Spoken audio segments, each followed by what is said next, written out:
Yeah. You know what's crazy is like I didn't get any calls for hours. And then like 20 minutes ago, I got a call. Hey, 17-year-old is trying to check in to the hotel. I'm like, are you fucking kidding me? Of course this is gonna happen now. Of course, yes.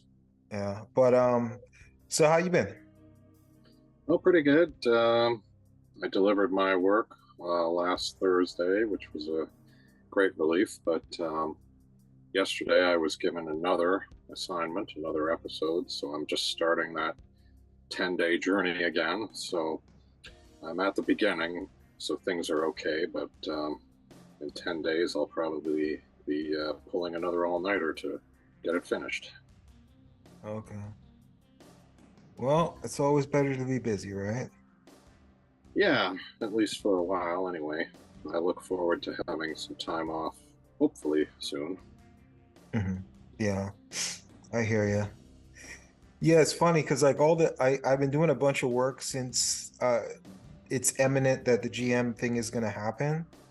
Yeah. Um, and 90% of what I did, I got told today, why are you doing that? You know, basically the former GM is like undoing everything I did now. Because Uh, in my thinking, like the hotel is empty, right? Now is not a good time for traveling.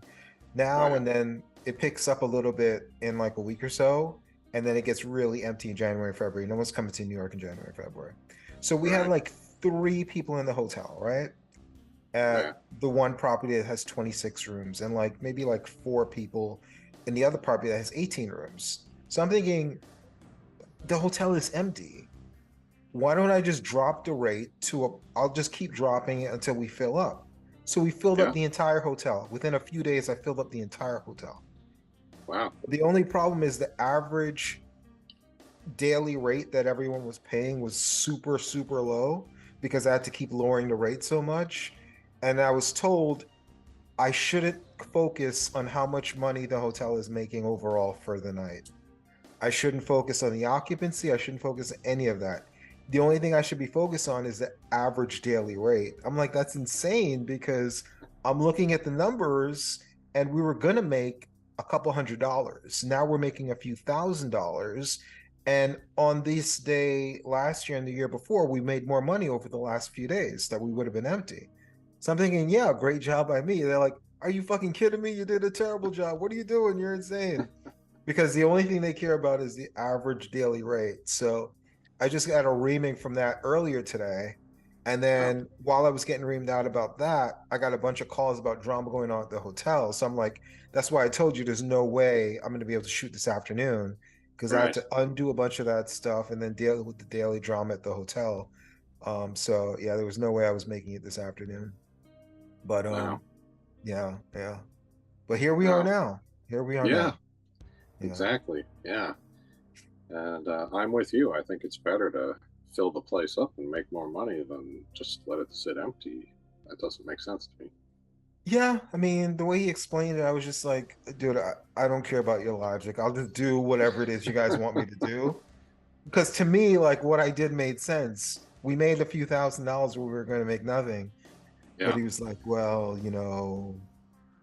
this is what we need. This is what the banks want, blah, blah, blah. I'm like, all right, dude, I don't care. I don't care about being right. I don't care about anything. I'll just do whatever you guys want me to do. So from now on, I don't care if the hotel is empty as long as who's ever in the hotel is paying a lot of money. That's my Wow. only focus. So Wow. qu That's qu crazy. quality, not quantity, as they would say, right?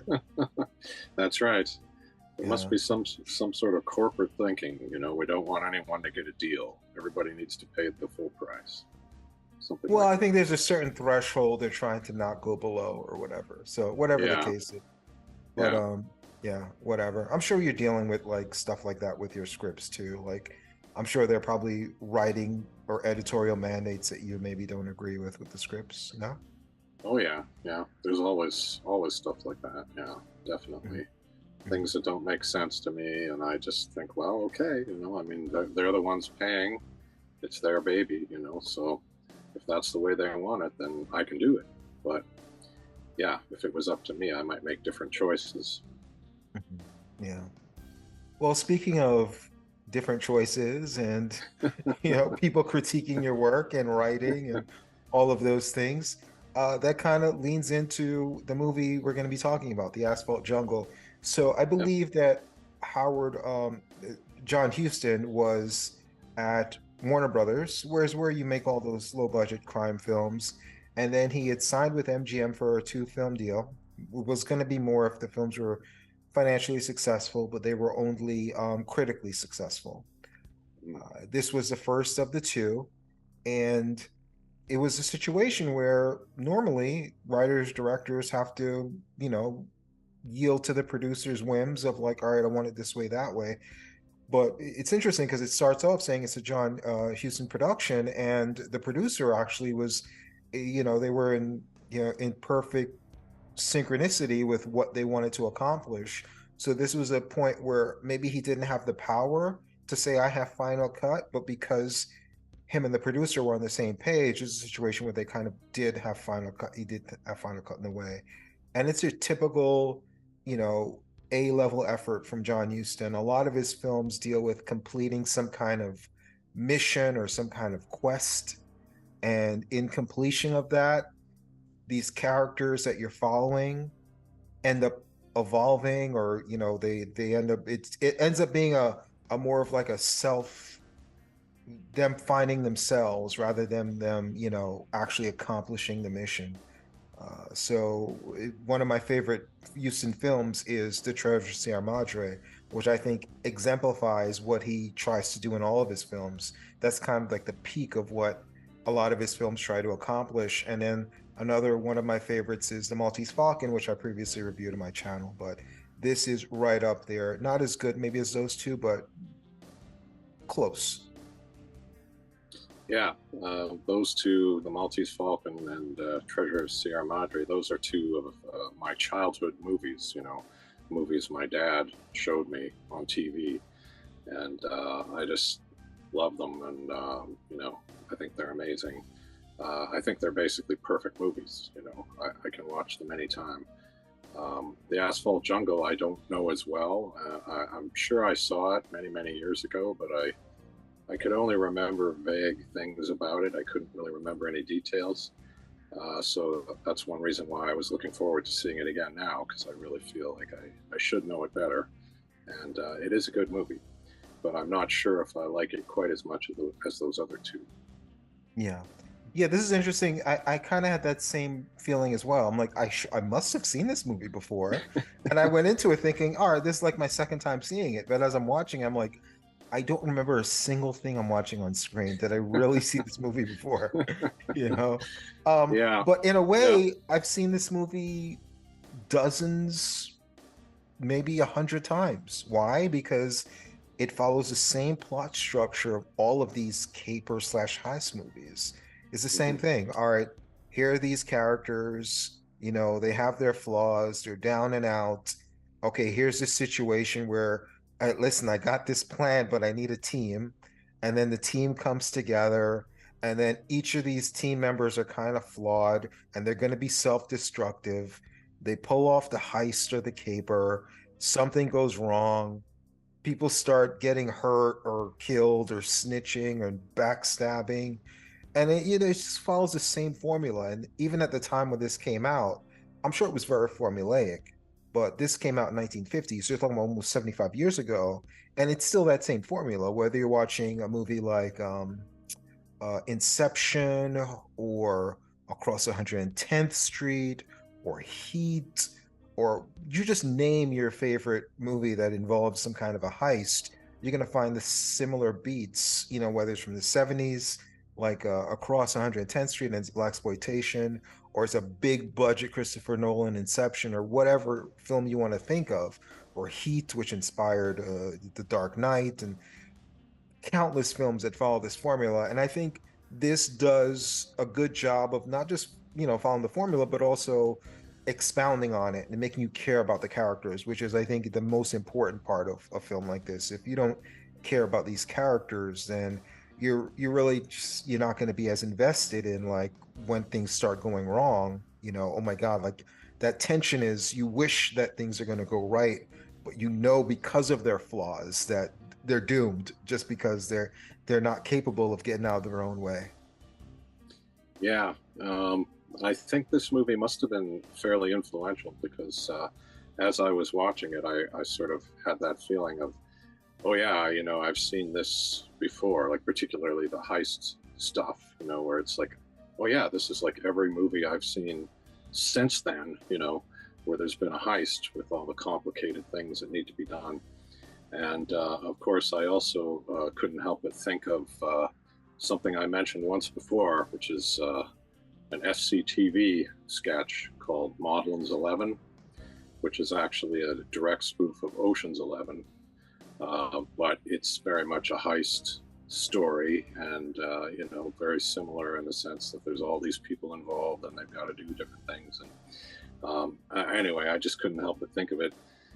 But I feel like this must have been pretty fresh in a way when it came out. And I know that the Hayes office, the Hayes Code, they did not like the fact that it really showed the heist in detail, because it's kind of like teaching people how to do this, how to, break in somewhere. And so I know that was one of the things that kind of got them in a little bit of trouble, although they got away with it in the end. They showed it pretty much in detail. But the fact that they were in trouble for it tells me that there hadn't really been much before that was like this in terms of showing that realistic detail. So yeah, I think it's probably very influential. Yeah, I don't know if it invented these tropes or pioneered these tropes, but I think it was definitely one of the more successful films that had these tropes in them. And whether it was cliched or not at the time, who knows? Maybe it was incredibly innovative. Maybe it was or it wasn't. But the point is, whatever it was, 75 years later, they're still doing the same formula. So even if you prefer any of those other films I mentioned or the Ocean's 11 films that you mentioned, more than this, you also have to take into consideration this movie was made several decades before those movies. And even if they're kind of comparable, that should tell you how good this movie is, that it would even be comparable as to movies made decades later that had a chance to study, perfect, retool that formula. And still, this movie is kind of on that level. So I think while myself and you, we don't maybe view it as highly as The Maltese Falcon and Treasure of Sierra Madre, which is no knock. Those are two of the greatest films ever made. I think part of the knock is that we can't say for sure how innovative this film is. And sometimes being the first can also be a knock on you, because then other people can then just try to do it better, you know? So sometimes if your biggest attribute is you're the first to do it, it doesn't really stand the test of time as if you were be the more creative person. Even if you weren't the first one to do it, you executed it like, more creatively. So I think that's the only thing this film lacks. I mean, I think it's like a 9 out of 10. I think the thing that maybe has The Maltese Falcon and Treasure of Sierra Madre above those is there isn't as much creativity in as far as like the shot composition or certain execution aspects of it. I don't view it as highly artistic. I view it as incredibly well written, which is a given because John Huston's a great writer and that's his background. So it's going to be incredibly well written. The characters are well directed because John Huston's a great director. He's also an actor, so he knows how to work with actors. So it's incredibly well directed. The performances are great, and the script and the story is great. But I think the rest of it is just serviceable. Yeah, I agree. The performances are all excellent, and the characters are all really well drawn, very well written, very well directed. Um, I'm not sure in terms of the technical side of it, how good it is compared to the other films. I was mainly watching for the story, but I think that one of the things that I think he was going for was a little bit of that Italian neorealism kind of thing that was going on, where it was kind of like he wanted it to be more realistic, more real, more gritty, I think, than the average Hollywood film at the time. And I think that's why we get some really interesting characters here, because they're not really, it's hard to say, are they good, are they bad? There's characters who have a real mix of qualities, and I think it does feel more real in a way than a lot of other Hollywood films of the day, or that came before this one. So I think he was going for that kind of neo-realist feel in a way, which might mean that you're not doing as fancy, in terms of camera work or whatever. Maybe, I don't know. I don't know if that's something he gave thought to or not, but just that kind of grittier, realistic feel, I think, was something he wanted for this film. Yeah. Yeah, I mean, it wasn't innovative in terms of like there were a few crime films that were experimenting with doing on location shooting. It wasn't any of that like, oh my God, I really feel like I'm in the streets. I really feel dirty. I really feel like this shot is really cool. I really feel like, oh, the way they're telling this story is so different than other stories. I think all that other stuff is conventional, which is fine. It was intended to be like a B movie. The fact that we're even talking about it now is a small miracle. And again, I love this movie, but I think Mhm. everything you're mentioning is dealing with writing and directing, which is what is really good in this film, is the writing and the direction. And you mentioned that too, that the realism. There was a point where the one of the women were crying, and she removed her fake eyelashes. That's something that you would never think of, like like name a big time actress at the time, even allowing themselves to be in a position like Betty Davis or Audrey Hepburn or Katharine Hepburn. It's like, they have to look perfectly flawless. The idea that they would even have fake eyelashes is just like, oh, you gasp, like, no, those are her. She grew those are hers. It's like, so I think that's part of the realism you're talking about, is just a simple scene like that. Things like that is really where it stands out. But Yeah. like I said, I mean, there's a lot to like about this movie.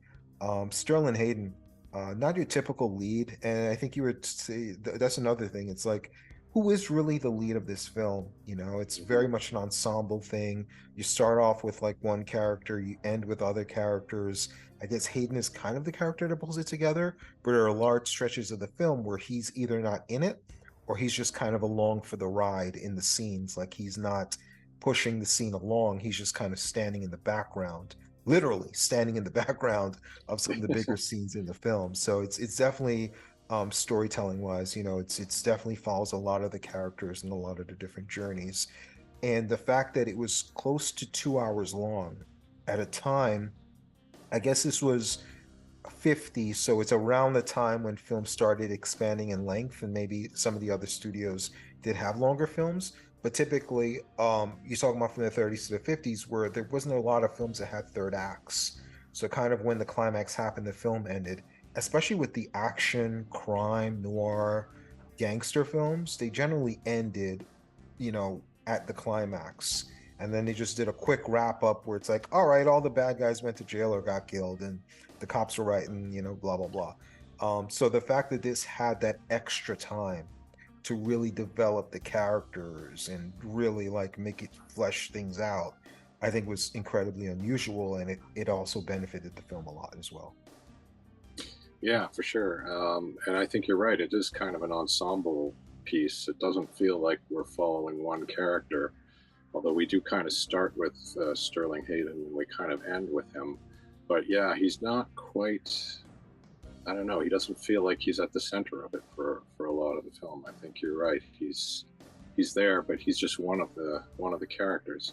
And the film kind of does show you what happens to all the characters. They sort of take the time to show, here's what happens to this guy, here's what happens to this guy. And in that way, it kind of takes me back again to Maudlin's 11, or I assume Ocean's 11, where, you see each character has their own kind of downfall. Um, you kind of see the tragedy or whatever of what happens to them all. But but yeah, I do think it's definitely an ensemble piece. One thing that I find interesting, it was MGM, as you said, that did this movie, and Louis B. Mayer, who was in charge of MGM, he apparently didn't like the film, and he said, "It's trash. That asphalt pavement thing is full of nasty, ugly people doing nasty, ugly things. I wouldn't cross the street to see a picture like that." So that was his take on it. And I mean, I know what he means, because the characters are not all clearly good. Like, you know, like the characters who are kind of good, there's also kind of negative sides to them. Like there are a lot of, you know, I guess it's human, really, is what it is. The characters are human. They all have kind of a dark side, or they do things that aren't so great. Um, so it's not like a movie with a clear hero, I guess, somebody that you can really admire. But Yeah. I just find that interesting that he dismissed his own movie with those words. Yeah, I never heard that quote, but two things come to mind with that quote. Leave out that I wouldn't cross the street to see that movie.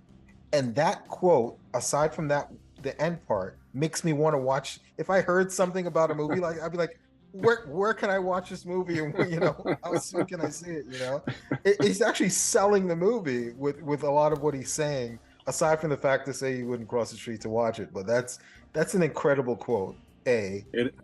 And B, Yeah. there is a scene that kind of exemplifies that. And the scene that exemplifies that is one of the things I love most about the film, and one of the things I like the least about the film. There's an early scene in the diner, and you have this guy, I guess he's like a hunchback. I didn't even realize that till late in the film. I wasn't paying attention. But he's this hunchback guy. He's kind of a shade of gray character because he's helping his criminal friend. But then it seems like if he's not helping his friend, he's just running a legitimate business. And then you have he's this customer, this truck driver in the back, who's just trying to leech and read magazines for free. And it's like, no, you buy that, you know, put it down. I remember I was yelled at all the time as a kid because I had no money, but I try to read these comic books, and you always be told, stop reading the book, either buy it or put it down, you know, you can only look at the cover. So you have this guy leeching, this truck driver leeching, and then you have here's this Sterling Hayden after he's just pissed off because he owes a gambling debt, and he's this degenerate gambler, and he has no money, and he's down on his luck. He's, you know, he's in there like moping around. And then you have this cat eating on top of the counter where they're serving food. I'm like, look at this filthy little diner. Imagine walking into a diner, you're seeing a cat eating food where you're supposed to be eating, and you have a criminal at the front. You have some guy reading magazines, cursing back and forth with the owner, and he's kicking him out. It was like, this feels like a dirty, filthy. This sounds like the quote that I just heard. The only thing missing, again, that's what I loved about it. It felt worn out. It felt lived in. The city, the movie, everything felt great about that. The thing that I liked the least about this film is that I didn't really feel pulled into the scene because it was just this one flat shot, and it was just almost like a stage play. There wasn't any cutting in between. There wasn't any close-ups of like the dirty counter or the cat eating. Nothing was emphasized with the shot composition. It was just this one flat shot. So I think if that was maybe cut together with a few different angles, or just like emphasizing like how worn in or filthy the place was, that would have enhanced like the feeling that Louis felt, you know. It's like I would have felt more like how he felt. Like, man, this place, I feel dirty watching this movie, you know. So. Yeah. Yeah, what I found interesting was the cat, you know, because you do see cats in some movies, and some people, I think there's somebody on Twitter who really catalogs all these cats in movies, and so I thought, oh, look, there's a cat, you know, it's a real cat. But what I've really found interesting was that's what the character really cared about, is that the truck driver basically said he runs over cats whenever he can because he thinks they're terrible. And so when he tosses him out, he says, if I ever see you run over a cat, I'll kill you, or something like that. And so it's kind of showing us the good in him in a way, because he's standing up for the cats, you know. Yeah, I found that very interesting. Yeah. Definitely a movie with a lot of good layers writing wise, and it benefited again a lot from having more time than contemporary films at that time as well, that it would be compared to. Brief cameo by Marilyn Monroe. I wish she had a little bit more screen time. Yes. But it was nice to see, you know, Marilyn Monroe in all her beauty. Sterling Hayden, a good character actor. He's in a lot more great films than you think. I mean, he was in Suddenly. He was in The Godfather. He was in The Killing, which is a similar movie to this. He was in Doctor Strangelove. Just a guy who is kind of unassuming, not a lot of range. When he plays the good guy, which I've seen him do when he plays the bad guy, he's still the same character. He's just like this tough, no nonsense type guy, whether he's a criminal or he's a hero, whether he's saving the day or whether he's trying to commit some kind of crime. It's pretty much he's just going to be Sterling Hayden, and you got to ride around him. You got to you ride around him. He's not He's not playing any other character, but he shows up in a lot of surprisingly a lot of great films and serviceable. Just like a lot of the film is filled with a lot of character actors like that, where it's just like, oh, I know his face from this or his face from that. You may not know their names, but a lot of serviceable character actors that were given some good material to work with, and they delivered. Yeah, for sure. And Sterling Hayden's character here, they refer to him as a hooligan. He's basically just a thug. He's like a big, strong thug. But again, I think the movie shows that he's more than that.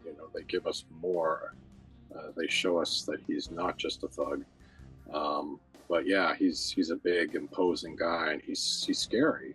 He seems like somebody who would be very threatening. And it's interesting, he did have kind of a late career resurge with movies like The Godfather, sort of appearing as an older guy. So, and it's still kind of like you say, he's still kind of like a thug in there in a way. He was a cop though, right? In The Godfather. Yeah, he was a corrupt cop. The corrupt cop, yeah. So, yeah, definitely interesting. He was in a film called Crime Wave, which is a really unassuming little film noir that I just love. I just love it. And he was a good guy in that, but he basically played the same character in this and in Godfathers. And he was a good guy in Suddenly too, but again, the same character. Yeah. Well, and in this movie, it's sort of like, is he a good guy? Is he a bad guy? He's kind of both. He treads the line here in a way.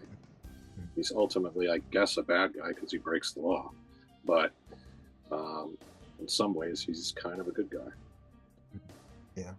Yeah. Which people say that about me,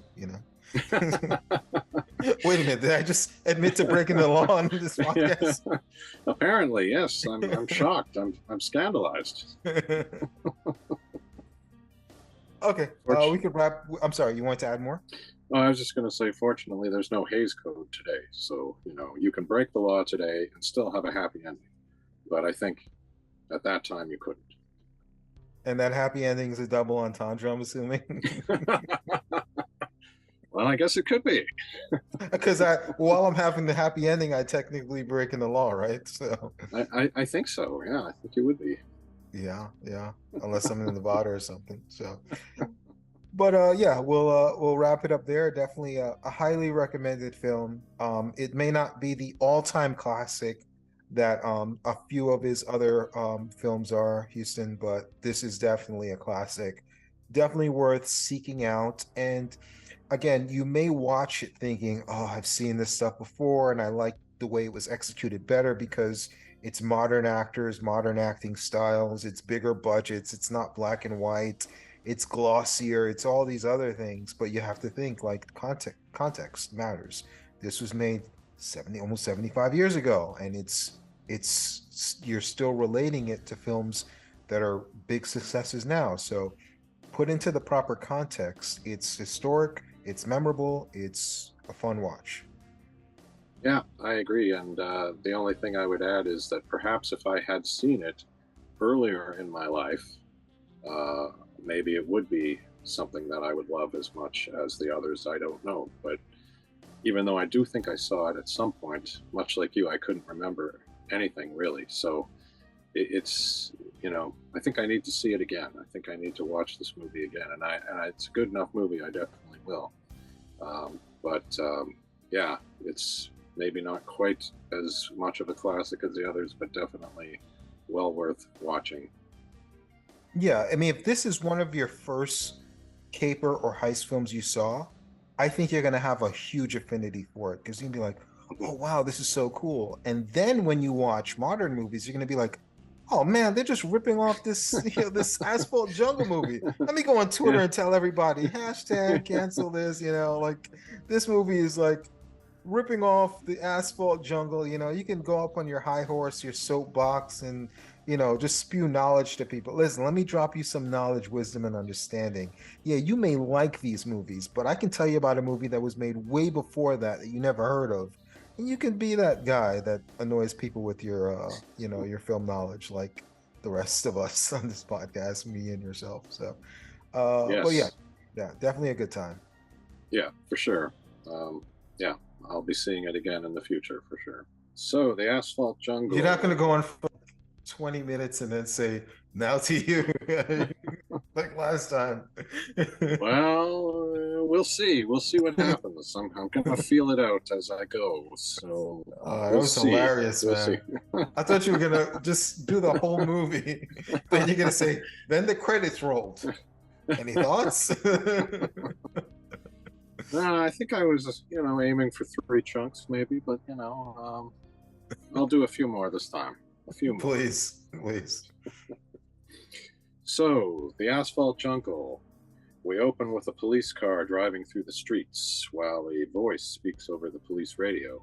And it's kind of setting up what I think is the major world of this film, which is kind of police work, or the world of police. And we see a man on the street. He hides from the police car. And then he goes into a cafe and he hands the owner his gun. And the owner hides the gun in a cash register. 2 cops come in and they wind up booking the man on vagrancy charges and they take him in. And we see an old-fashioned police lineup. It's a room full of cops and witnesses. It feels like an auction. All these people are waiting for a suspect that they're going to bid on. And the suspects are in the same room with all the witnesses. They're not behind glass. There's no two-way mirror. And that may become significant in a moment. So this is where we find out about our man, the guy we saw get arrested. His name is Dix Handley. He's 36 years old, born in Kentucky. And he was arrested for illegal possession of firearms and sentenced to 1 to 5 years, but he escaped prison and then was rearrested, etc. He's got a long, criminal record. And the witness, who's perhaps going to ID him for pulling an armed robbery the night before, the witness refuses to ID him. And the impression that we get is that he's lying, and the cop, who happens to be named Lieutenant Dietrich, is upset by this and surprised. And you get the sense that this is probably typical, that these witnesses are maybe afraid and refuse to ID the guy. And who can blame them when the guy's in the same room with them and is able to see them? So the commissioner calls Dietrich in and sort of gives him a long list of crimes that are going on in his precinct. And Dietrich says that he knows who the guy is who's doing these, and it's Dix Handley, our friend. And but the witness got cold feet and he backed down. So the commissioner says, well, lean on that witness harder. And then he asks questions like, why are the gambling parlors still open? Smash them harder.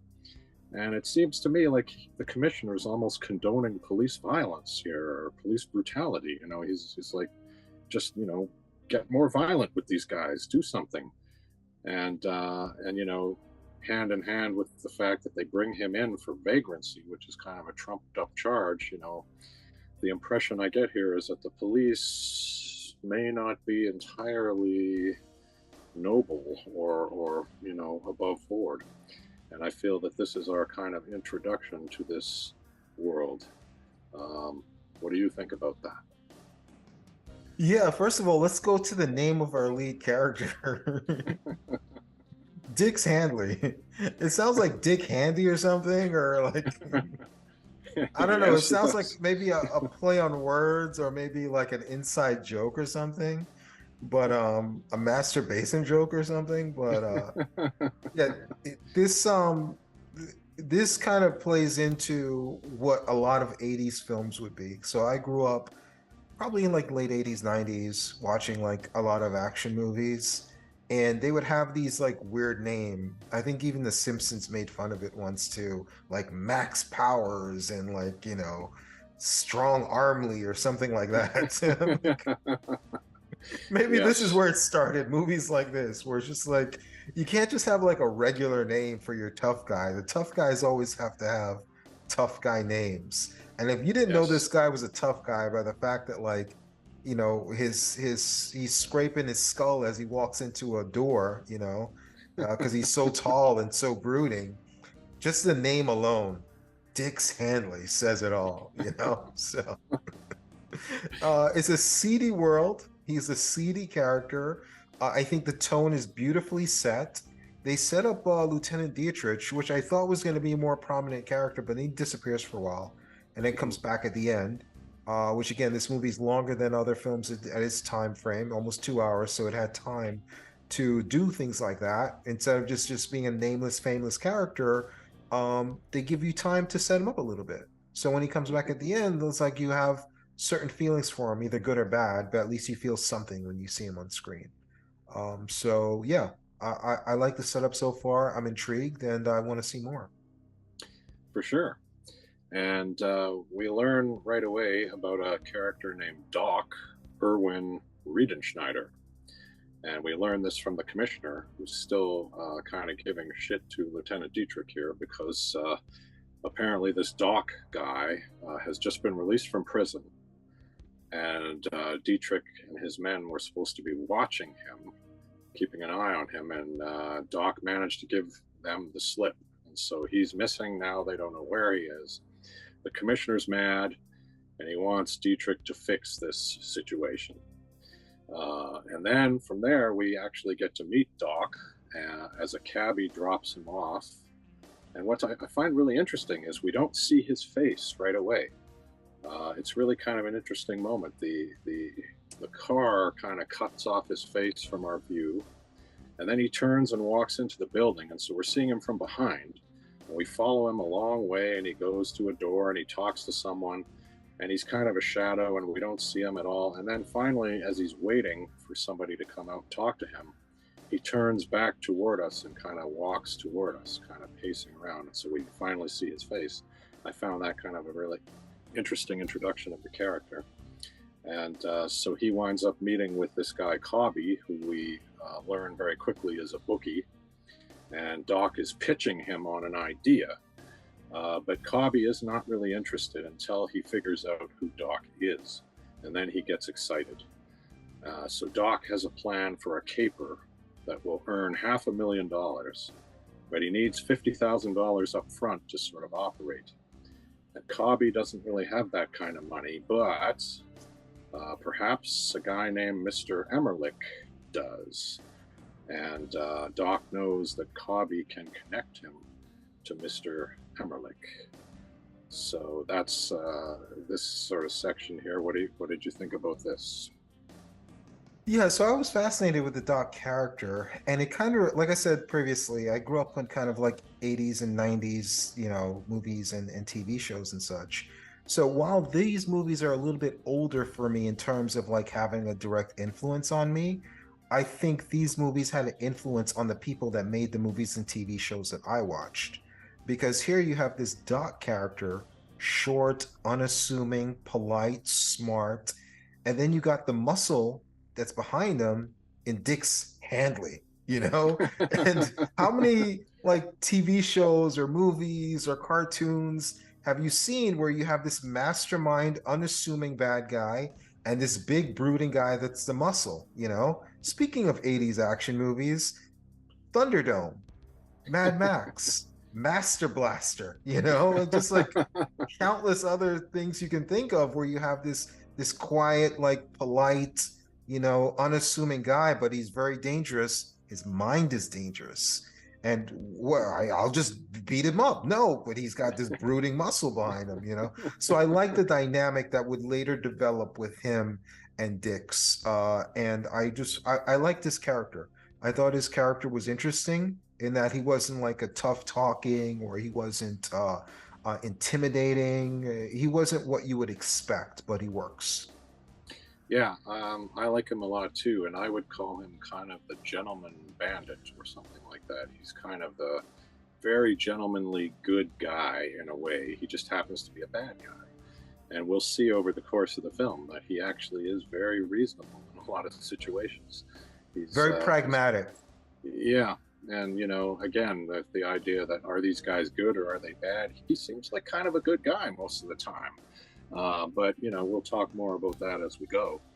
And it's interesting that right away is where we do kind of get to know Dix, because Dix comes in while Doc is there, and he's wanting to see Cobby because he wants to make a bet, but he already owes $2,300 and a little more. And so Cobby says, yeah, okay, he gives him permission, but he manages to offend Dix. And Dix says one of the most interesting lines in the movie. He says, "Don't bone me. Don't bone me." And he and he basically says he's going to go and get all the money he owes right now. And so he goes back and he wants to get his gun from the cafe owner where it was stashed earlier. The cafe owner, we learn, is a guy named Gus. And he says no, and he sort of gives him advice, knock off for a while. The police are all over, the situation's too hot. And he even offers to give Dix the money that he needs to pay off his debt so that he will owe Gus instead of Cobby. And so, again, we're seeing Gus as a pretty good guy here. He's helping out his friend here, and he's willing to give him essentially all the money he has to help him out. And then he winds up calling a guy, Louis Ciavelli, to ask for $1,300 as part of the money to give to Dix. And this is where we meet Louis Ciavelli, who will become important. And he's got a wife and kids, which we will also keep hearing about throughout the movie. We also meet a woman named Doll, who visits Dix. And she needs a place to stay for a couple of days. And he says, okay, but don't get any ideas. And we sort of get the sense that she maybe is in love with him, and he's kind of, a little bit aloof. Any thoughts on this deepening of the Dix character? You want me to go deep in Dick? Only if you want to. Only Pause. If you want to. So yeah, there's an assault of characters here because there's a lot of characters being thrown at you here, and you learn a little bit about all of them, despite the fact that there's an assault of characters in this segment of the movie. So what do we know about Dix? We know that he's kind of self-destructive in a way, in that like he has, even after he leaves, Cobb says, "Oh, he always loses" or whatever. He's just a degenerate gambler. He doesn't think much of him. And that gives you a little insight to Cobb. He's not very loyal. You just threw him under the bus as soon as he left. So he doesn't really have much of a spine. That shows you a little bit about who Cobb is, or Cobby. And Dix, he has a gambling problem. He's a little hot-headed. He just, give me my gun, like I'll figure this out, So he has his little addiction. We know Doll, she has a soft spot for him. That's her weakness. We see Doc looking at the calendar with the beautiful women. We know that's his weakness. And poor was it Lewis is the other guy, or Louis? Yeah, I think so. Yes, yeah. Well, that character, we know the minute he, poor guy, the minute he started, he was about to leave. He's talking about his kid, and then he's about to leave, and then he goes back and shows Doc the photos of his kid. I'm like, this guy's he's not going to make it through this movie. Exactly. The minute he started showing off photos of his kid, I'm like, yeah, he's going to die. He's going to die for sure. I've seen enough movies to know the minute he starts talking about his kid, I'm like, yeah, they're setting us up to let us know that character ain't going to make it to the end of the movie. So we already know what his situation is. So not only are all these, again, you're being assaulted by a lot of characters, but you know a little bit about each of them. And the information you're given is going to be pivotal to either who that character is or how their downfall is going to play out. Yeah, for sure.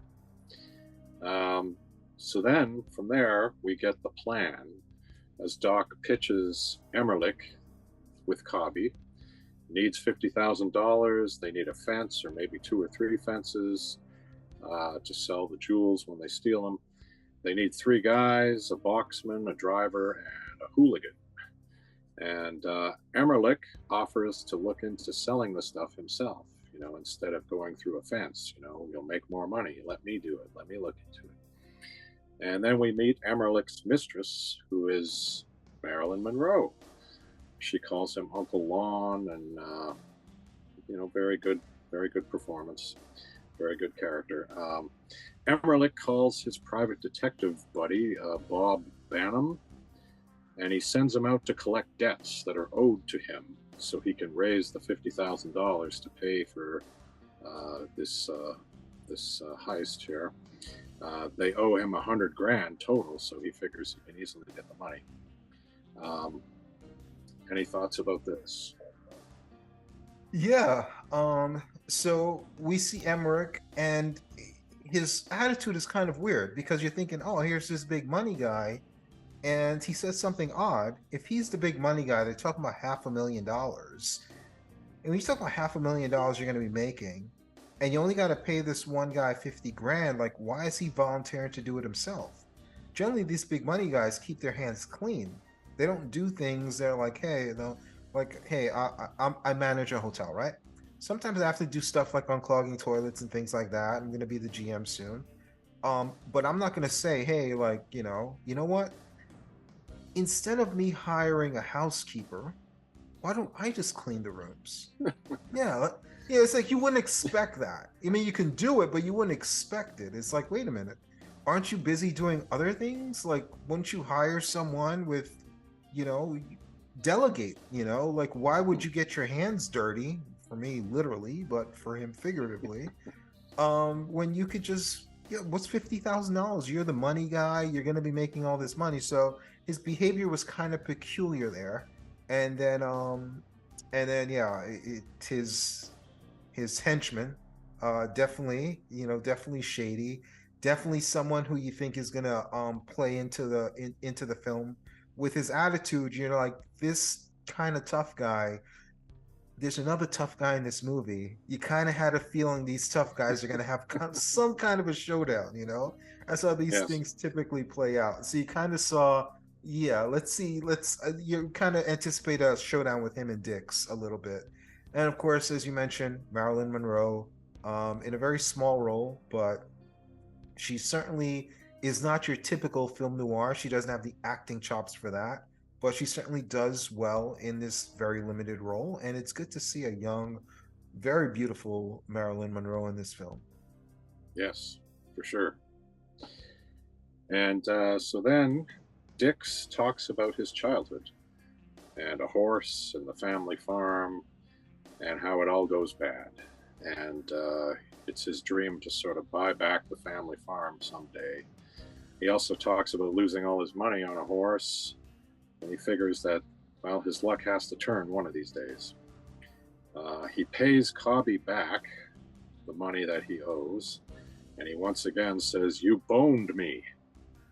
And Cobby apologizes, and he introduces Dix to Doc, and kind of refers to him as a hooligan. And Doc sort of takes interest and goes, "He's a hooligan?"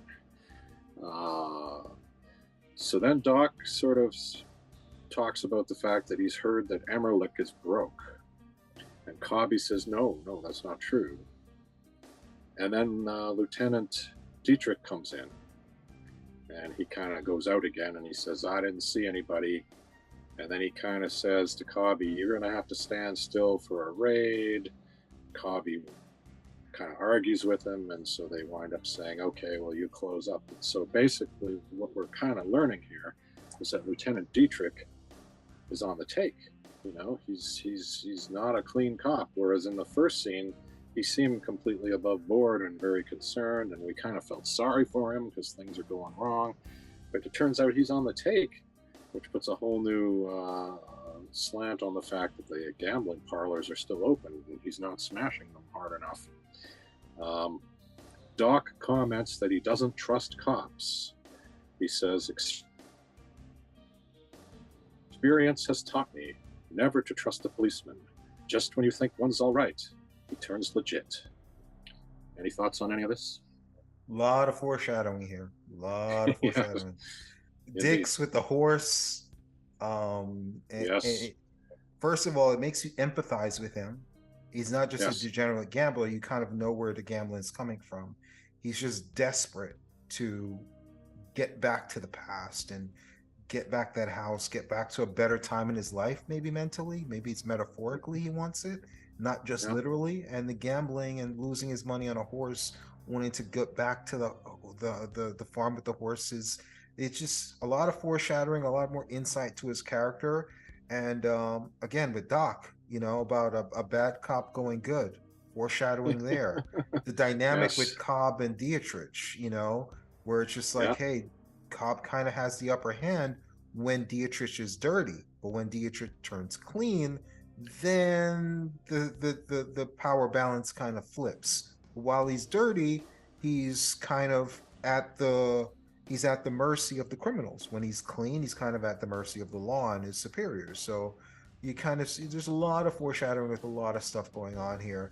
Also with Emmerich, the whole thing like not, thinking that he's broke. Again, a lot of Yeah. things are being set up. Yeah. Absolutely. And yeah, it does humanize Dix a little bit more. Like he's not just a thug. He's not just a bad guy. He's got these very human feelings, and he's kind of sensitive. He wants to get back to that family farm. So yeah, it's all very interesting.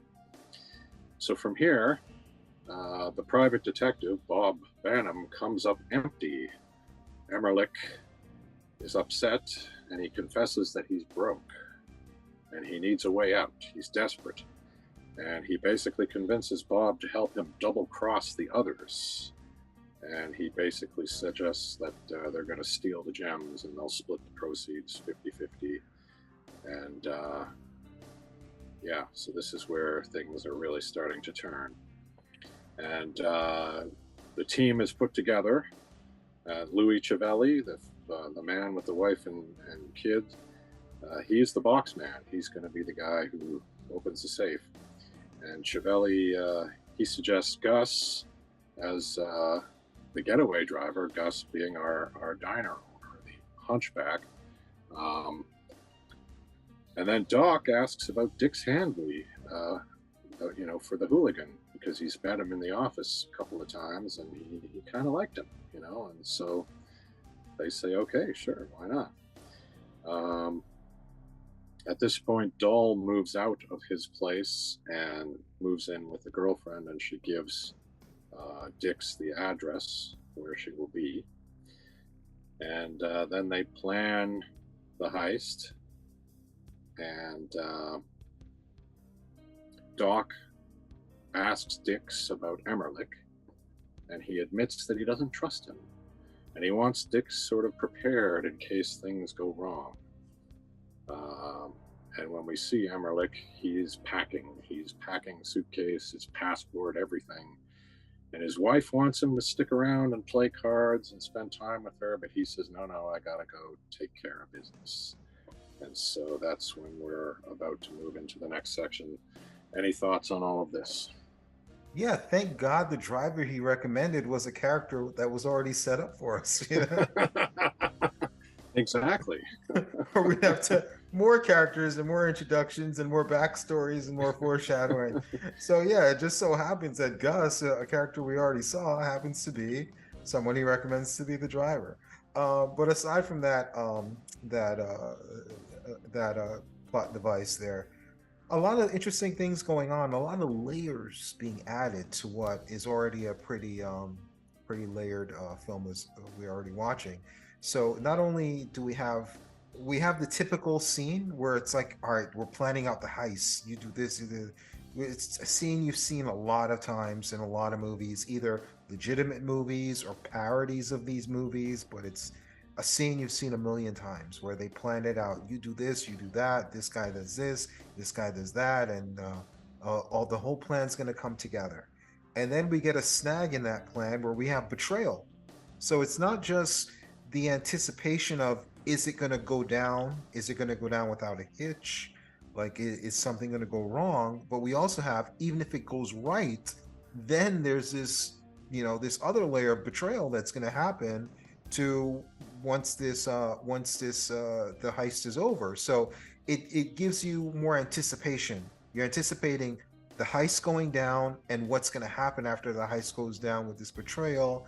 So there's a lot of tension going on. And another layer, so you just thought that, this Emmerich guy just had, a young mistress, but it turns out he also has a wife, and she seems like a nice character, which again adds another layer to this. Like, wait a minute, he's married, like, so Yeah. and they make her a nice character, and they gave her some vulnerability in that you see there's certain awareness that she has that, like, she's trying to keep up appearances and look pretty for him and things like that. Mhm. So definitely a lot of layers added to the film at this point. Yes, absolutely. And this is where we pull the heist. And as we've maybe already referred to, you can see the tropes of every other heist movie that's ever come after this. It's all very familiar, but I think perhaps very fresh in its day. And one of the most important moments is when the box man is about to open the safe, and he's using, I believe, nitroglycerin. And he says it's going to take a lot to blow this baby, and he does. But this is where it all goes bad because the explosion is so big that it sets off several alarms in the neighborhood. So now there's a lot of attention being drawn, and they can hear sirens coming. And so they have to make a decision. What do they do? And they decide we're going to keep going. We've come this far. We're going to get the jewels, and they do. But unfortunately, on the way out, Dick slugs the watchman, but the watchman's gun goes off and hits Ciavelli. Ciavelli being the man with the wife and kids that we keep hearing about throughout the film. And Gus wants to take him to a doctor, but he says, no, take me home. Take me home.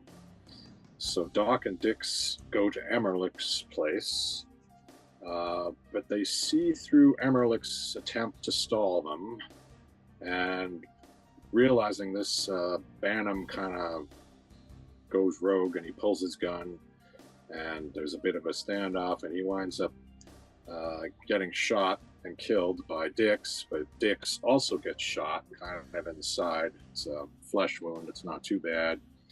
But obviously the double cross has not gone the way it should, and Dix wants to kill Emmerlich, but Doc stops him. And this is one of the interesting moments where Doc really shows his kind of, I don't know, his humanity or something. He kind of scolds Emmerlich for this stupid plan of his, and he asks him questions, and he basically says to him, you know what, why don't you call the insurance company, because they will probably pay, no questions asked, to get these jewels back. And so, he seems like a person of character, Doc. He's kind of being helpful even in this situation when they could just kill the guy and run out with the jewels. It's like, no, we're kind of screwed here. This has gone bad. Just give the jewels back to the insurance company. We'll get less money, but hey, we'll all do okay. He's taken the high road. He's the voice of reason here. And meanwhile, Ciavelli's wife wants him taken to the hospital. But, that would mean it would get reported and he'd get arrested. And so Gus sends for a doctor that they can trust. So maybe I'll just ask you at this point, do you have anything to say about this? Yeah, so this happens kind of halfway or not even halfway through the film. The heist goes down. So generally these heist movies play out in one or two ways. One, it happens early on, and then the heist just sets up other things. The fallout from the heist then becomes the main storyline. Or if the heist happens towards the end of the film, then the heist is the main storyline. So because the heist was happening so early, you kind of realize this movie is not peaking with the heist. It's peaking with the aftermath of the heist. So the heist was interesting, a lot of tension, a lot of things that were set up paid off. Oh man, I love my wife and kid. I look at my kid. Oh man, I'm such a proud dad. Oh, I'm shot, fatally shot. Yes. Oh dear. Yeah. Who saw that coming? You know. Everyone, I think, yes. So I thought it was interesting in that also it gave the way the film played out, it gave Gus something to do. Gus, otherwise kind of an innocuous character, except he happens to have a hunchback, which I didn't even realize honestly till like deep Mhm. into the film. I'm like, oh, he's a hunchback because it was kind of understated. The guy kind of made a joke at him when he threw him out the bar when he said he ran over, threw him out the diner when he said he ran over cats and stuff. So he made Yeah. a joke about him. I thought he was just joking. I didn't realize he Yeah. was an actual hunchback. Um, so yeah, it gave him something to do in that dynamic where he's then arguing with the wife about calling the doctor and things like that. So I thought that was interesting because typically in these movies, back then they weren't long enough. So when they talked about certain like, spouses and stuff, if it wasn't the spouse of a main character, they may not get any screen time. So I was even shocked that we saw his wife on screen, that she was an actual character. So the Yeah. interaction with her and Gus I thought was interesting because it was unexpected. It wasn't scenes that I thought we would end up seeing coming. I just thought we'd hear off screen, oh, he died, and that would Yeah. be the end of his character and the end of everything, the end of the Yeah. Hunchback, the end of all that stuff. So I thought those scenes were great. They added more tension and more drama to the film, and of course the betrayal. And as the Yes. betrayal scene is happening, again, I thought I saw this movie, but at this point, I'm realizing I never saw it because there's so much going on that I don't have any memory of. But as the scene is playing, I'm like, this scene's kind of going on pretty long. I'm like, they're not going to believe him.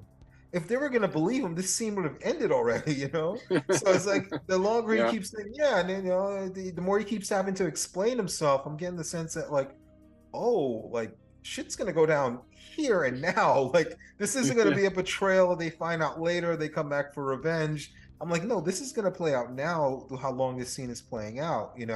And then you Yeah. got your showdown, with the two tough guys and the shootout and Dix gets shot. And this is where I realize that I love dark endings.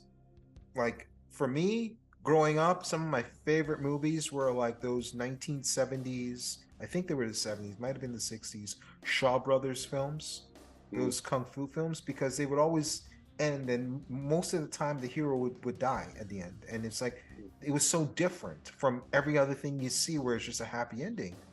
And I was like, I love dark endings, but holy shit, this is a bleak movie. Like nothing is going right for anyone. These Yeah. characters started off at the bottom, um, and they're just getting lower somehow. Like nothing. Yeah. Like they make you care about these characters because you empathize because they're in such bad situations, and Yeah. the situations just get worse. Usually in some of these, like even like across 110th Street, a kind of a bleak film, at least they have the money for a little while, and then the mob Yep. comes and gets back at them. But there's no respite of there's no period of time where it's just like, all right, they're enjoying life. No, life is Yeah. just shit, and it just gets worse and worse and worse. Oh yeah, you happy you got a nice family? Here's a bullet to the gut. Oh, you think you got a nice husband? Oh, your husband's about to die in the bedroom next to your kid. It's like, oh, Sterling Hayden, yeah, you just saved him. Oh, you got shot too. It's just like, and the guy who's doing the betrayal, he like breaks down and just says, oh, like I'm pathetic, like I have nothing. Yeah. So it just felt really, really bleak to me, the movie. Yeah. Yeah. Definitely, and we're not even at the end yet. No. It's already there. But yeah, and so surprisingly, Emmerlich winds up dumping his buddy Bob's body in the river, um, which surprised me. Because it seems like again like he would have somebody else to do that, or he wouldn't want to dirty his hands, but he dumps the body. And the police come to see him, and he is making nice with his wife at that point. They're actually having kind of a nice moment. And the police explain to him that Bob is dead. They found him in the water, and in his pocket, he had a list of a bunch of names on Emmerlich's letterhead. And so Emmerlich explains, oh, yeah, those are the guys who owe me money. And, Bob was trying to get the money back, et cetera, et cetera. And they question Emmerlich, and he lies about his whereabouts and says that he was with his mistress, Angela. And so they say, okay, cool, they leave. And then he calls Angela and basically tells her to say that he was there. And then he winds up, when he tells his wife the bad news, and she's like, oh man, that's horrible, criminals, blah, blah, blah. He says, crime is only a left-handed form of human endeavor, which I find quite interesting. So meanwhile, Doc and Dix, Doc has to talk him down when the news hits the newspaper that Emmerlich, what's happened here, and he Doc says, no, Emmerlich did not betray us. I guess the news hit the paper that Doc is probably the one behind this. And so Emmerlich didn't betray us because, there's only 2 or 3 guys who could have pulled this heist, and they know, and so they just kind of guessed that it's me. And again, I found it interesting that he was kind of being the voice of reason there. They wind up going to Dahl's place, and Doc itemizes how everything went wrong for no good reason. And Dahl sees that he's the one with the price on his head, and perhaps is thinking that they could turn him in, but Dix shuts her down right away. Because Dix basically is a man of honor. This is what we've kind of learned about him. He owes money. Well, damn it, he's going to go get that money and he's going to pay it back. And then when he gets mad at Emmerlich, it's like, what's wrong with you, man? Like, you don't have any honor. And so here, he could probably turn on Doc, but he's not going to because he's a man of honor. So yeah, I find that very interesting. And as the police are sort of, closing in here, and they know that they're looking for, or they're talking about Emmerlich here. They suspect him, and the commissioner says, "An educated man who uses his brains to circumvent the law. Worst type of human being. No excuse for it." Again, another line that I like. So a taxi driver fingers Doc, or rather he says that he went to see Cobby, and so they call Lieutenant Dietrich, and Dietrich basically turns on Cobby, and he basically tells him to turn state's evidence, and he basically says, if we take you in, they're going to work you over at the station. They're going to beat you up, and you're not going to be able to take it. Which again, I find interesting. It's like the police are basically saying, hey, we're going to use illegal means here to make you talk.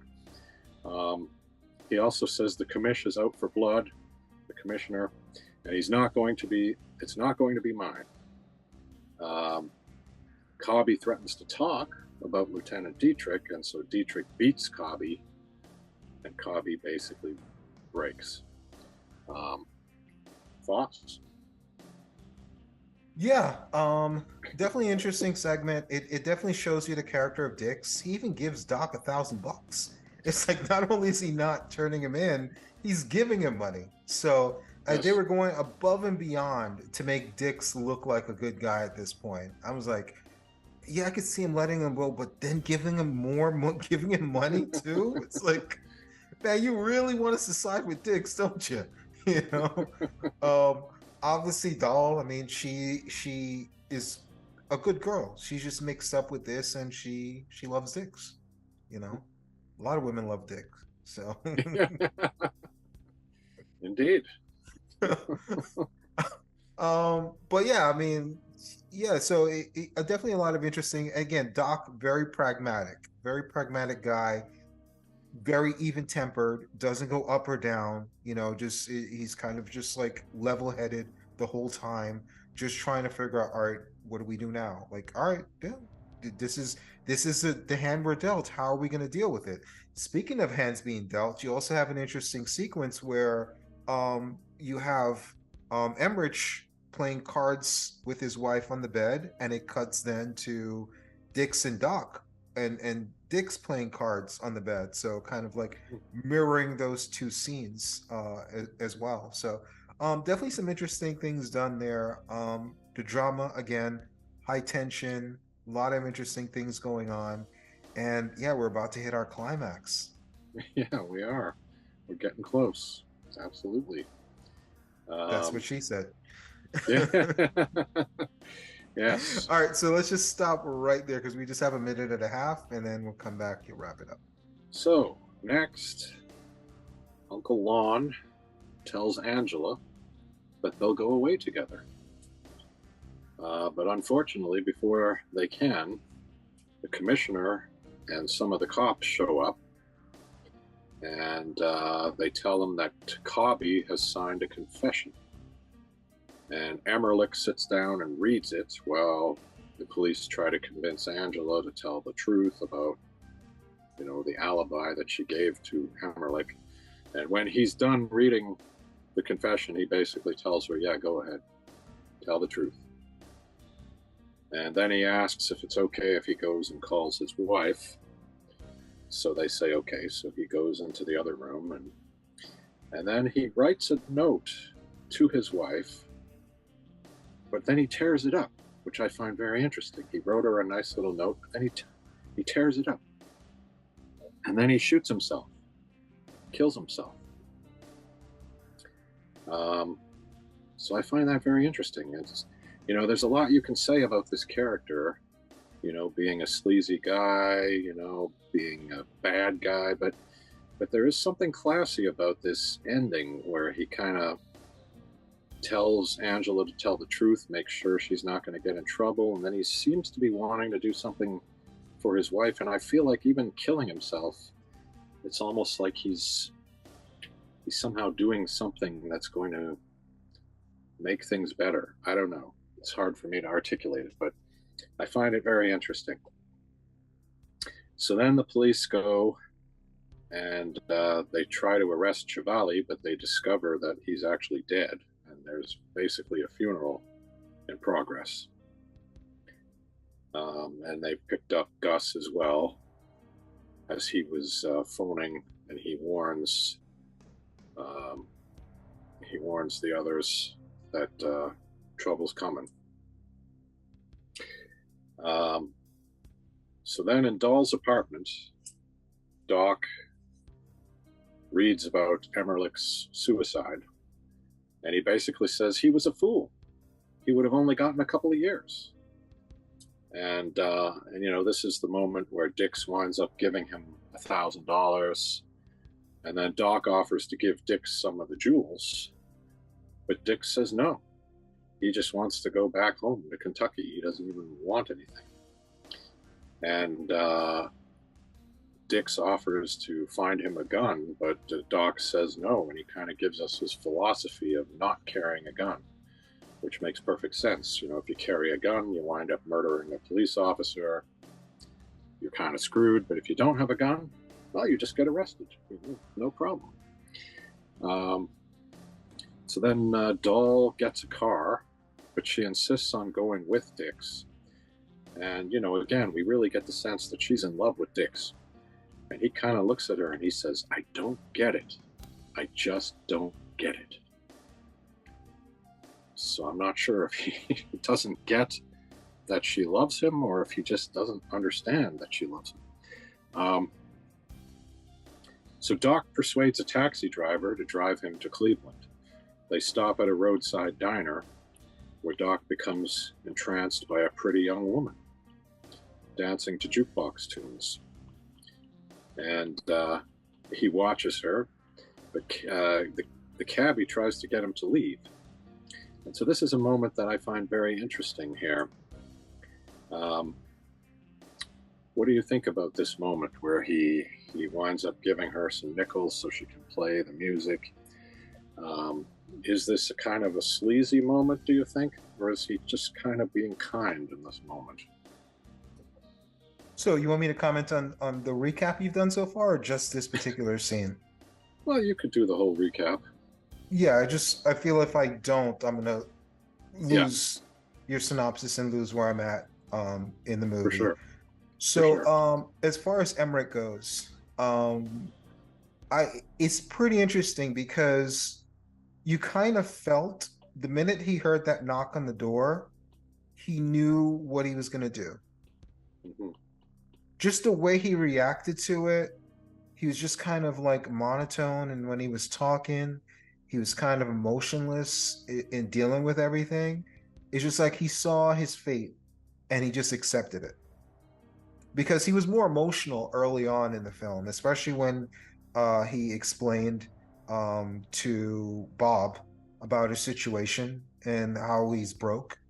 And he was kind of emotional when he broke down and Bob got killed and he got caught lying and his whole world was crumbling around him. Hmm. But here, all that emotion was gone. It's like you can fight fate for so long, and then you just kind of have to accept your reality. And I think he just, the minute he heard that knock on the door, he accepted it. And I just thought his scenes were hilarious. Of course, up until the tragic end, but the way he let the detectives in and then slammed the door in front of the cops' faces. I thought that was the funniest part of the whole movie. The cops started to try to walk in, they just slammed the door in their faces. Start and the detectives, they just started talking to him. They didn't even like make a big deal about it, you know? And they were just talking to him directly. And the way he was talking to Marilyn Monroe and just telling her, yeah, tell him the truth. He didn't even like imply like, tell him what really happened. He didn't say like, all right, tell them you were lying or whatever. He just said, tell them, Yeah. And so he kind of left it a little bit ambiguous in like, does he want her to lie or not? Um, so I thought that was interesting. And you're right, writing the letter to his wife, and then tearing it up. It kind of amplifies like his whole relationship with her in a way, in that he never did right by her, and he's thinking like, all right, this is my chance to do right by you. And you don't know if he's thinking in a way, well, I don't want her to feel sorry for me because I treated her poorly this whole time. Like, why have her mourn me after I'm gone? You know, I think maybe that was just him cutting her a break in a way and letting her go. Maybe I'm wrong. Who knows? I like it being ambiguous because you can interpret it how you want. But I just view Hmm. that as because they did have kind of a decent moment together when they were playing cards. You kind of felt there's, she was a little bit happy. She was doing up her hair. She felt like she kind of gave you the impression that little snippet of a scene where she's doing her hair that like, oh, this isn't something he regularly does with her. This is kind of like a big moment for her, Hmm. plus a throwaway moment for him.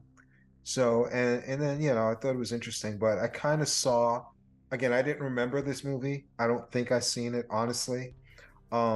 But I kind of saw the suicide happening because just of the way he was acting, it's like it seemed very odd and inconsistent with his character. I think he just kind of accepted his fate. I thought Marilyn Monroe was hilarious. Because first of all, I didn't think we'd see her again because we saw her early on, and then they talk about her off screen. There was like a phone conversation. It's like they could have showed her side of that phone conversation that he had with her. They didn't. The Hmm. detectives came into the precinct and they talked about interviewing her. We didn't see her. They could have showed us. I'm like, oh, they're just not going to show us her again. So I Hmm. was kind of happy we did see her again. And yeah, you never think of her being a good fit for a noir, but she just basically played ditzy and it worked. Yeah. It's just like, are we still gonna go on vacation? It's like, Yeah. yeah, we're gonna go on vacation, honey. You know, Yeah. Yeah. yeah, we're going to San Quentin together. It's just like, but yeah, I thought all that was well done. Yeah, the fact that Caruso, not Caruso, Lewis, died off screen. I mean, that was fine. We didn't need to.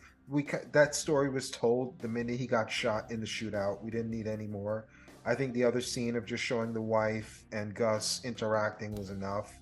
We didn't need to see any more of those characters. And Gus, it was interesting. Gus stayed true to his character. He kind of was a softie and he had a heart of gold. I think him empathizing with the stray cats showed you like, hey, like he may have his flaws, he may make poor decisions, but he's not a bad guy to a certain extent, in a certain context, you know. And he, you know, who did he dislike? He didn't dislike anyone that got him into that situation. He disliked the person who snitched, you know. So Hmm. he took responsibility for where he was, but he has a certain integrity that he didn't like with Kabi, and that was the only person he kind of lashed out on. He kind of warned his friends, you know, hey, you know, this is going Yeah. to happen. And again, Doc, very pragmatic, straight throughout the whole movie, very pragmatic with everything.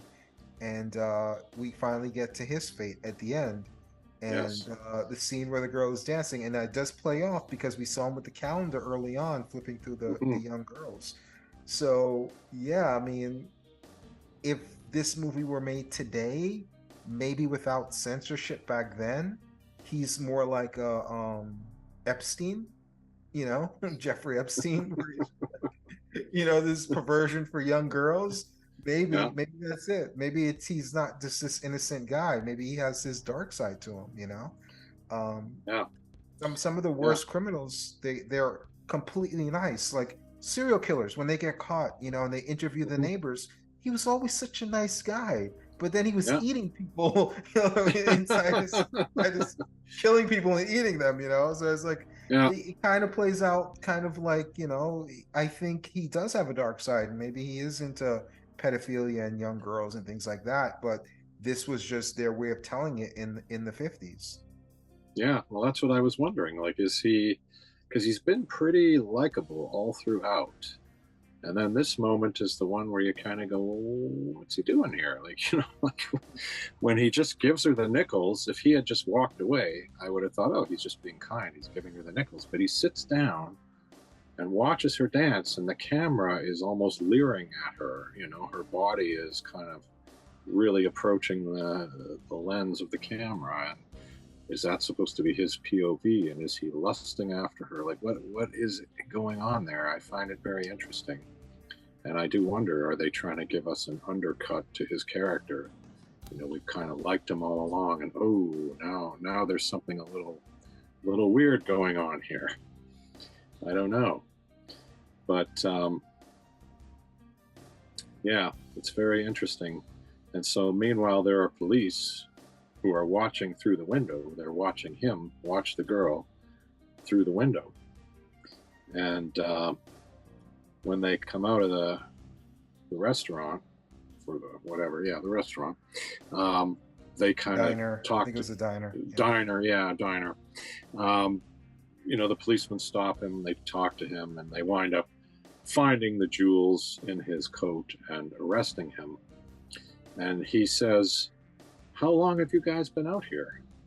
And they say 2 or 3 minutes. And he says, "About as long as it takes to play a phonograph record." And I guess in this moment, Doc is realizing his mistake.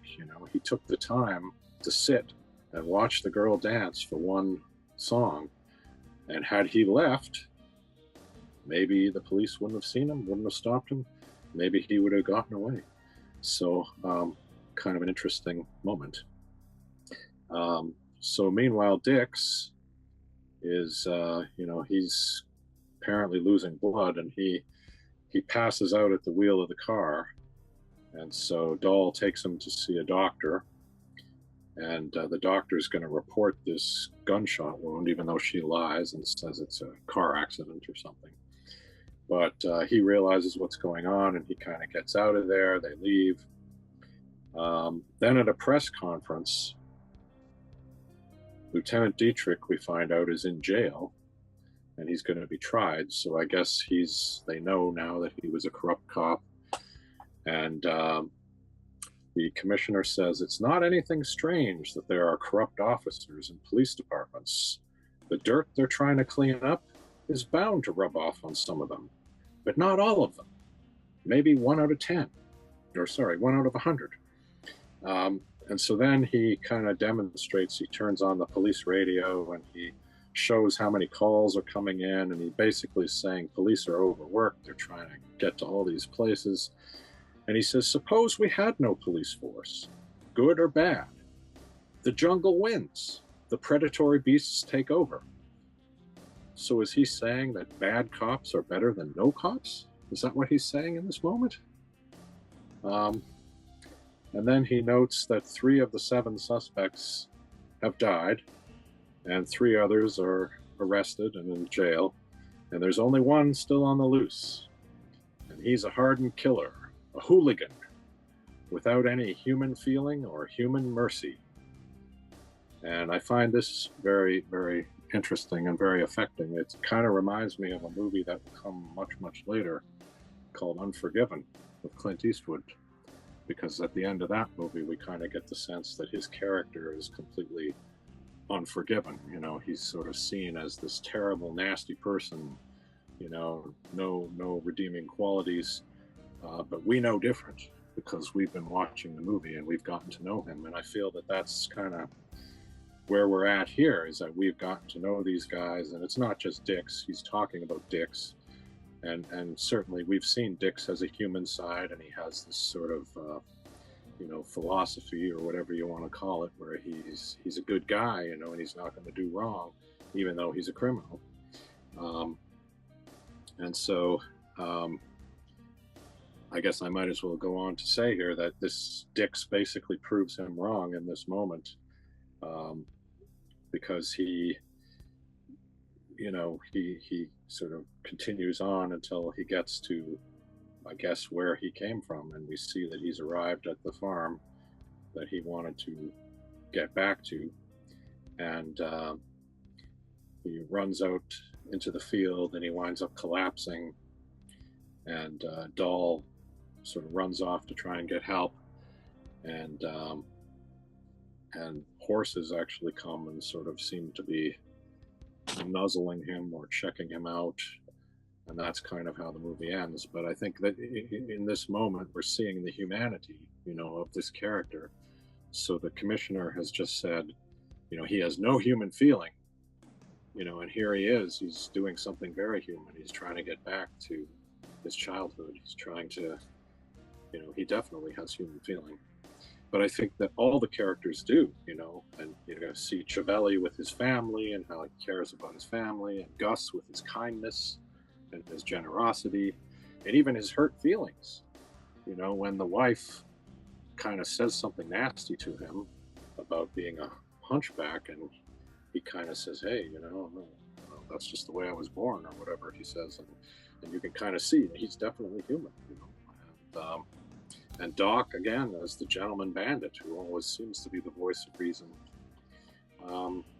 So yeah, I found that very interesting, that it was summed up with this kind of, he's a hardened killer with no human feeling, but then we kind of get this one more scene where we kind of see that he does have human feeling. At least that's the way I see it. So what do you think about all this? Yeah, I thought everything wrapped up pretty much how it should, based on how everything was set up, you know. You know, Lewis, the family guy, he died, his family is mourning for him. Again, with these type of movies where it's just like it's this journey or mission or quest film, and these characters think the goal is to get this money or the drugs or the jewels, and that's going to make their life better. And in reality, they just need to look inward, and they have everything they need. They just don't see it. And it's just like Lewis, he had a wife and a kid. He didn't need to do this. He could have just, if he would have stayed on the straight and narrow, he would have been fine, you know. Gus, heart of gold, but he cared for the wrong people. He made bad decisions, and his kindness ended up getting him where he is, you know, trapped in a hole, you know. Even you could say that about all these characters. All of their end came from their own flaws. You know, even with Dix, he just wanted to be with the horses. In the end, if he would have just went out there, he didn't have to commit anything because he didn't get any of the money anyway. The little bit of money he got, he gave back some to Doc, you know. So it's like, you know, Doll, you know, she should have just said how she felt. Maybe that would have changed things. But you just see all the flaws that were set up, all the things that the characters thought they needed that could have made their lives better if they would have done this caper. they should have just stayed away from it and just looked within themselves, and could have been a happier ending for all of them. With that said, two things I will note. I love the subtlety in the writing, in that a lot of things are up for your interpretation, and a lot of things that um, happen at the end were set up at the beginning. The one thing that I thought was not great writing, felt kind of tacked on, were two things. One is that whole cop thing. It's like my eyes were rolling when he was like flipping those switches. But I'm like, that's probably just a mandate by the Hays Code or something, or like, censorship. But God, were my eyes rolling when he was flipping those switches. What if there were no cops? It's like, come on, dude. Every time there's like a police shooting here in the States, there's always like, people saying that, like, well, what if there were no cops? But so that stuff annoyed me, but I think that's more of a mandate. And the other thing that I think wasn't necessary is Doc saying how long the cops were there.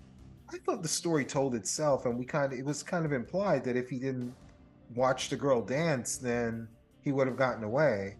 And even if you Yeah. couldn't figure that out with the setup at the beginning with him looking at the young girls, or with the cab driver saying, "Hey, we gotta go," and he just wants to look at the girl. That one shot, the one creative shot in the whole film, where the girl dances and then it zooms in on the diner glass, and you see the cops looking in. That shot told you all you needed to know. We didn't need the dialogue to spell it out for us. I thought that Mhm. scene could have just been left on the editing room floor. It shouldn't have even been written, because it spelled things out too much, just like the suicide thing. Like they didn't spell that out, and it worked better. So Mhm. I just thought that, and the cop, those are the only two writing things that I didn't like in the film. But aside from that, I thought everything was good down to the last shot. I thought was really good. A really tight, well told story, great writing, what you would expect from John Huston. Very good John Huston film. I think it's hurt by the lack of creativity in the way that the film is shot. And I think it's also hurt by the fact that we've seen this story played out so many times. We don't know what it's like to be in 1950, haven't seen this film for the first time, so we don't truly know how impactful it should be. We can just assume, but we can't feel the impact, even though our mind tells us, like, oh, this is a really, really important film. Unless we feel it, it doesn't really connect with us. I think that's why it's not as high on his list of his films, but it's definitely quality wise, it's amazing. Yeah, I agree, and I think what you said there about perhaps the Hayes Code is the reason why we needed some of this stuff about Lieutenant Dietrich being in jail and he's going to be prosecuted. I mean, in a way, it would have been more interesting if we just didn't hear about him. Like we know he's corrupt, and he turned on the guy and turned him in. But I think they kind of had to say that to satisfy the code, and perhaps even the other stuff about yeah, okay, there are some corrupt cops, but most of them are okay.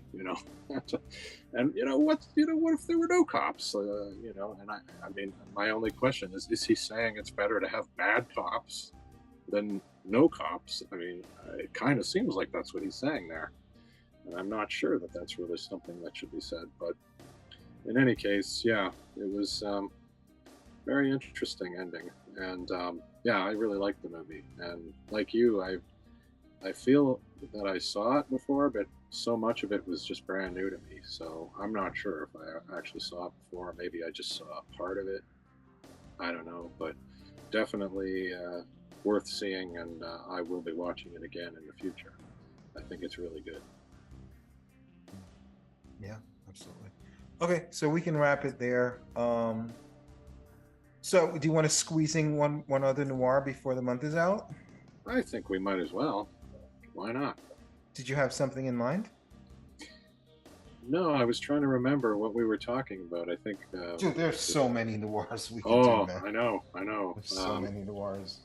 The Big Heat was one we were talking about. I think the one we Uh, almost did was the Kurt Douglas one we were talking about. oh,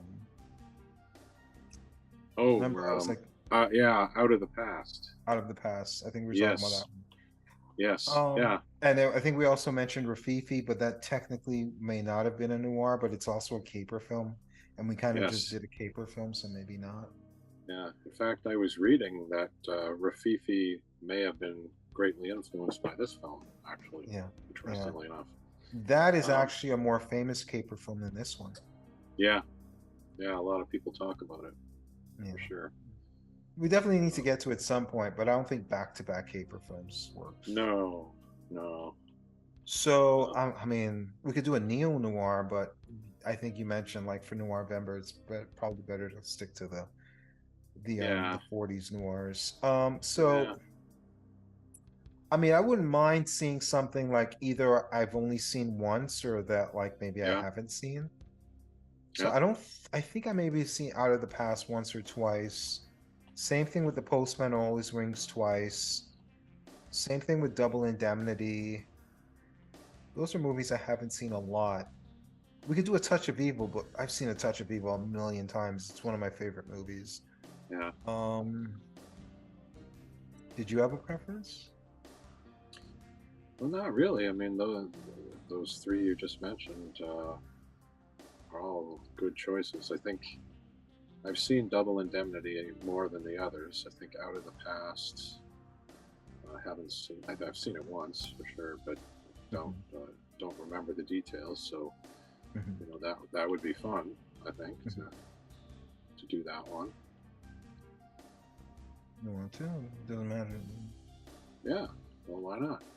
Out of the Past, Tuesday. Yeah. So I think this works better for me. I mean, honestly, I just got a call too. I just silenced it. Really? Yeah. I was like, I'm not gonna cut. Let's just finish this. But I think this helps because I can't avoid those calls. So this time of day is the best time for me to not be interrupted for like a block of time. So if this late time is okay for you, then if we're doing it this late, kind of any day works for me. Yeah. It's just that, like, if it's during the day, then only certain days work for me. So any day works for me if we're doing it this late. Yeah, well, like I said, I'm a night owl, so this is no problem for me to do late night. So I think we can just plan on that, and then we know. Hopefully, we'll be okay. Yeah. Oh, let me get your reaction on the podcast to the intros. Have you seen them yet? I don't think so. Go to my channel real quick. Let me get your reactions while we're recording. Okay. And so there should be 4 intros. I posted all of the Descent videos. I was gonna post some of the Exorcist stuff, but I got hit with a copyright for some of the footage I used. So I need to re-edit it and re-upload it. Otherwise, a lot of the Exorcist stuff is done too. Okay. I noticed the Descent was there. I shared the first one, the main one. Yeah. Well, just play the first few seconds of each video. Let me know what you think of the intros. Okay, so like the Descent. Review analysis explained. I think that's the latest video. Should be there. The most recent one. Okay, so I'll click that. So that one. is the podcast without the banter. Right. So should I click that? Yeah. Okay. The intro is only like 4 seconds. Yes. So this is kind of interesting for me. That was it there. You saw the intro? It sounded like it just started with me talking. Yeah. Review analysis explained. Yeah. Yeah. And then just go right to like the last 4 seconds for the outro. So the outro, I still need to work on that. I just used a still image from a behind the scenes in one of my movies. But I just have to figure out how do I represent us, because we haven't taken a photo together in like for the outro. So I'm still working on that. So it's just a still image for now. Very entertaining.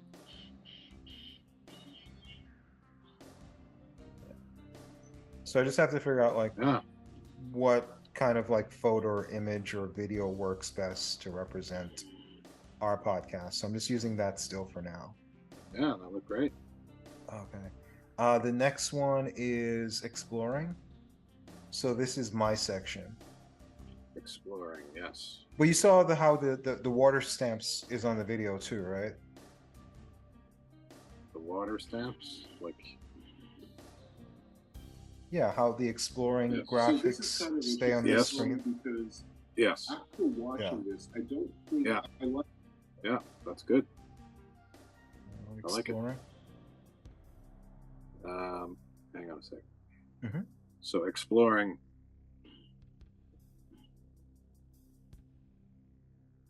Yes. So this is kind of Cool. interesting for me because Yeah, after watching this, I don't. that's great.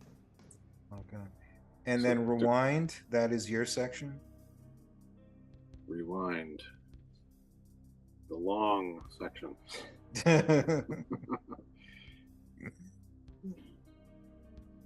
The Cool. descent wasn't that long. Descent was only 43 Okay, minutes, so but the descent.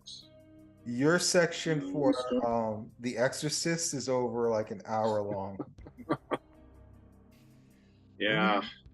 And then the film school one, I'm gonna take a quick look at that one. That's the last one The last one. because it's 4 sections. It's the full podcast with the banter, podcast without the banter, my section, your section. Yeah. How's it going? Good, Awesome. Good. Yeah, I wasn't sure what watermarks to put, so I just put like a plus, and then 5 stars, and then the film Good. Yes. camera. Yeah. Sorry for the That looks delay. great. I'm feeling Yeah, I like it. still sick, but I'm feeling a little better now. The ending is the same on all of them. Yeah, the ending is the same. I still have to work on the ending. Like I said, just something that more represents the podcast, but that's just a placeholder for now. So Yeah. Oh, it looks good. I like it. Yeah. all right, Very so cool. next week, Out of the Past, right? Yeah. Yeah. Are we aiming for Tuesday? Might as well, Okay, if that works for you. that's fine. Do you want to aim for midnight, or is 1 a.m. better than midnight? The later the better, honestly. Oh yeah. Yeah, less chance of interruptions, honestly. All right. So do you want to just say 1 a.m. at this point? 1 a.m. on Tuesdays, that works for me. Yeah. Okay. Sounds Is good. that okay for you? Yeah. I mean, I shouldn't be, but these days I'm staying up to like 5 a.m. a lot of nights, and I'm getting 4 or 5 hours of sleep before getting up and trying to work. Mhm. But I'm trying to be more like, get to bed by 3 at least. But it seems to be difficult. I don't know why. Well, you better go to sleep soon if you're gonna get to bed. It's 3 o'clock my time. What time is it yours? 2 o'clock, so it's still early. It's Okay. only 2. Okay, got it. Yeah. But really, I should be going to bed now, but, I won't. Mhm. Okay. I've always been a late night person. I don't know why. Mhm. Well, Now, I what hear about you, you? Do you have to get up like at 8 or 6 or some ridiculous time like that, or no? You get to sleep in? yeah, I mean, I'm on call 24/7, so Right. I mean, I get to sleep in to an extent, in that I just Yeah. had to silence a call, but Yes. Yeah. but no, I don't have to be at the hotel at any particular time. So it's Okay. nothing like that. So you can just show up when you want. Yes, Okay. Well, that's good. it's good and it's bad. I mean, again, managing is not fun. Because dude, I'm in such a difficult position in that there are people that like you become friendly with, and like you don't want to fire them, you don't want to punish them, but it's just like you have to discipline them, and it's so difficult Yeah. disciplining adults. Yeah. I think I mentioned this before. It's just such an awkward position.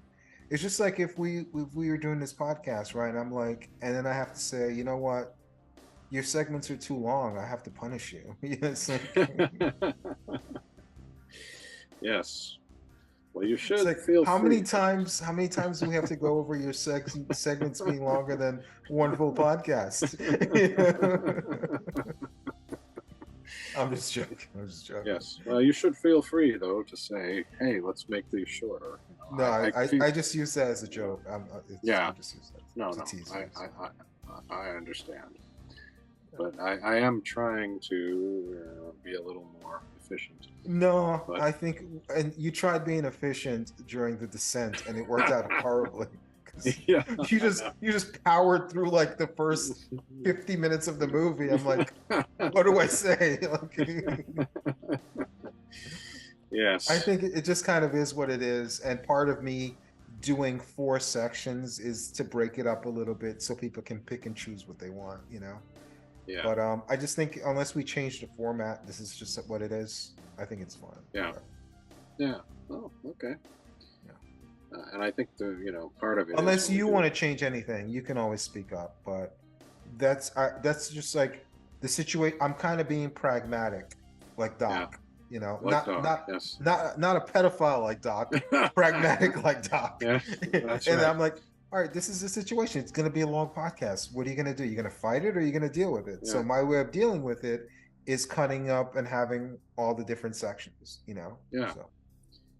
Yeah, and it's long, but I've heard of podcasts that are like way longer than this. 3, 4, 5 hours. So. Yeah, I mean, we did that ourselves once or twice. 5 hours. So. I think for like the babysitter, we went extremely long. Oh yeah, that was long. That Yeah. was a movie that didn't deserve to be that long. I remember after doing that, like I almost had like a mental breakdown. I was like, why did we talk so long about the babysitter? I just remember like after we did it, I was just like questioning myself for like the whole night. I'm like, the babysitter? Like, why does it take us so long to talk about that movie? Yeah, I know. I think part of the problem was I had a lot of notes, and instead of letting it go, when we would sort of gloss over something, I would go, well, wait a minute, I've got some more notes here, and I'd pull us back in, instead of just going, okay, we kind of touched on that, let it go, But yeah, I was going to say that I think when it's a long movie like this one and The Exorcist, it's really hard to keep it down to less than 40 minutes. Mm-hmm. But when it's a short movie, maybe like The Descent, I mean, we did go over, but not too much. Mm-hmm. Well, I still stand with my stance on The Descent. I don't think it's, again, I like it. I like it a lot. Yeah. It's better than anything I ever made as a filmmaker. But I'm just saying, like, I think analytically it wasn't on the level of the other movies. That's why I think it was able to be shorter, Yeah, well, that's part of it. But, a movie like Vampire as well, it's good and short, so you can kind of get through it, Yeah. But 2 hours. And it's all visuals. There's no dialogue really. There's just like a couple of lines. So there's not as much to analyze from that standpoint as well. It's just analyzing visuals basically. No story, no dialogue. Yeah. But the one line of dialogue we each had a different version of. She must die, she must not die. Which is the right version of this? I still don't know. I still stand by the fact that it almost doesn't affect the movie either way what he says, Yeah. Because it's just about getting to her and so. Yeah, that's true. Yeah. Okay. Well, this was fun. Exorcist should be up soon. It's just a matter of like editing out the copyright stuff and then just going through the render and upload process again. Because the videos are long, it takes a long time to upload. So, but within the next few days, all the Exorcist videos should be up. And I think everything should be up before we record again. So. Cool. Yeah. And I'm trying to build up a baseline of tweets before I start following people and trying to engage people. I figured it's good if they can come to it and go, oh, this is what it's about. They can see 8 or 10 tweets. So I've kind of, I'm getting near the point where I may try following people and trying to engage a little bit, but I just wanted to build up at least some kind of a history there so they could look at it. Yeah, however you want to handle it, that's completely your department. I made that Twitter account for you. Okay. I'll handle the editing. I'll leave all the promotional stuff to you. So. Okay. Sounds good. All right, man. All right. Good luck with the writing. You said you finished up a gig and you have another gig coming up soon? Yeah, I've started it yesterday, technically. Is it more of the same crime courts case stuff? Yeah, it's a 3rd episode of the same show, but it should be the last one. So once I get that done. And then the other job I'm still kind of working on, but it's also, I think, about to wrap up. So it's possible that in another week or week and a half, I may be done both of these jobs. And then we'll see what happens after that. Who knows? Mhm. It's the thing about self-employed. You don't know after that. Yeah. I had a friend that did real estate, and it's kind of like that in a way, but real estate, you sell something, you get a lot of money, but you don't know Yeah. when that next paycheck is coming, so you gotta Yeah, be careful because you don't know. yeah, So, that's true. That's very true. Yeah. oh man. All right, cool. So good luck with that. Try and get Thanks. some rest. And Tuesday at 1, unless anything changes. Yeah, you too. Good luck with all the hotel stuff and try and get some rest, even with all those calls coming in. All right, man. I'll talk to you soon. Okay. All right, later. Talk to you later. Okay. Bye.